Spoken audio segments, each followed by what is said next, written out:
രാജസ്ഥാനിൽ സ്കൂളുകളിൽ ക്രിസ്തുമസ് ആഘോഷങ്ങൾക്ക് നിയന്ത്രണം. ഉത്തർപ്രദേശിൽ വാജ്പേയിയുടെ ജന്മദിന ശതാബ്ദി ആഘോഷിക്കണം എന്ന് പറയുന്നു. ഇവിടെ രാജസ്ഥാനിൽ നിയന്ത്രണം വരുന്നു. വിദ്യാർത്ഥികളെ സാന്റാക്ലോസ് വസ്ത്രങ്ങൾ ധരിക്കാൻ നിർബന്ധിക്കരുത് എന്നാണ് നിർദ്ദേശം. സ്വകാര്യ സ്കൂളുകൾക്കാണ് നിർദ്ദേശം നൽകിയിരിക്കുന്നത്. ഇത് സംബന്ധിച്ച് രാജസ്ഥാൻ വിദ്യാഭ്യാസ വകുപ്പ് ഉത്തരവിറക്കിയിട്ടുണ്ട്. പിയാ സുനിലുണ്ട് കൂടുതൽ വിവരങ്ങളുമായി. പിയാ സുനിൽ, ഇതൊരു വിചിത്രമായ നിർദ്ദേശമാണല്ലോ. നമ്മുടെ നാട്ടിൽ നിന്നും അങ്ങനൊരു നിർദ്ദേശമൊന്നും ഒരു വകുപ്പും, ഒരു വിദ്യാഭ്യാസ വകുപ്പൊന്നും പുറപ്പെടുവിക്കുന്നതിന് ധൈര്യപ്പെടുക പോലും ഉണ്ടാവില്ല. ഇതെന്താണ് ഈ നിർദ്ദേശത്തിൽ പറയുന്നത്? ഇത് ആരെയാണ് നിർബന്ധിച്ചത്?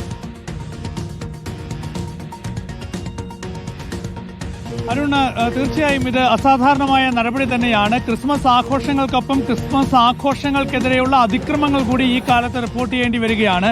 ഏതായാലും ഇപ്പോൾ രാജസ്ഥാൻ വിദ്യാഭ്യാസ വകുപ്പാണ് ഇത് സംബന്ധിച്ച ഉത്തരവ് പുറത്തിറക്കിയിരിക്കുന്നത്. ഇപ്പോൾ ഈ ഉത്തരവ് ഇതുമായി ബന്ധപ്പെട്ട കത്ത് രാജസ്ഥാനിലെ ശ്രീ ഗംഗാനഗർ ജില്ലയിലുള്ള സ്കൂളുകൾക്ക് ലഭിച്ചിരിക്കുകയാണ്. ഇവിടുത്തെ സ്വകാര്യ സ്കൂളുകൾക്കാണ് നിർദ്ദേശം നൽകിയിരിക്കുന്നത്.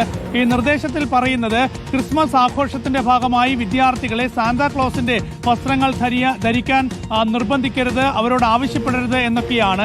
ഏതായാലും ക്രിസ്മസ് ആഘോഷങ്ങളുടെ ഭാഗമാണ് സാന്താക്ലോസ്. അപ്പോൾ ആ സാന്താക്ലോസിന്റെ വസ്ത്രങ്ങൾ ധരിക്കരുത്, വിദ്യാർത്ഥികളെ അത് ധരിപ്പിക്കരുത് എന്ന നിർദ്ദേശം ഇപ്പോൾ സ്കൂളുകൾക്ക് നൽകുകയാണ്. അപ്പോൾ സ്വകാര്യ സ്കൂളുകൾ എന്ന് പറയുമ്പോൾ സ്വാഭാവികമായും ക്രിസ്ത്യൻ മിഷണറി സ്കൂളുകളായിരിക്കും. അപ്പോൾ ക്രിസ്ത്യൻ മിഷണറി സ്കൂളുകളിലെ ഈ ക്രിസ്മസ് ആഘോഷങ്ങൾക്ക് നിയന്ത്രണം കൊണ്ടുവരിക എന്ന ഒരു രാഷ്ട്രീയ ദൗത്യം ഏതായാലും രാജസ്ഥാനിലെ വിദ്യാഭ്യാസ വകുപ്പ് ഏറ്റെടുത്തിരിക്കുന്നുവെന്ന് നമുക്ക് മനസ്സിലാക്കാം. ഏതായാലും വലിയ അതിക്രമം തന്നെയാണ് രാജസ്ഥാനിലും മറ്റ് സംസ്ഥാനങ്ങളിലുമൊക്കെ തന്നെ അരങ്ങേറുന്നത് എന്ന കാര്യത്തിൽ യാതൊരു സംശയമില്ല ഈ ക്രിസ്മസ് കാലത്ത്. ഇത്തരത്തിൽ ഒന്ന് ആലോചിച്ച് നോക്കൂ പിയാ സുനിൽ, ഈ സാന്താക്ലോസിന്റെ വസ്ത്രം പോലും ധരിക്കാൻ പറ്റാത്തൊരു കാലമായിട്ട് മാറുന്നുണ്ടോ എന്നുള്ളതാണ്. ഇതൊന്നും നമ്മൾ കേട്ടുകേൾവിയില്ലാത്ത സംഭവങ്ങളാണ്.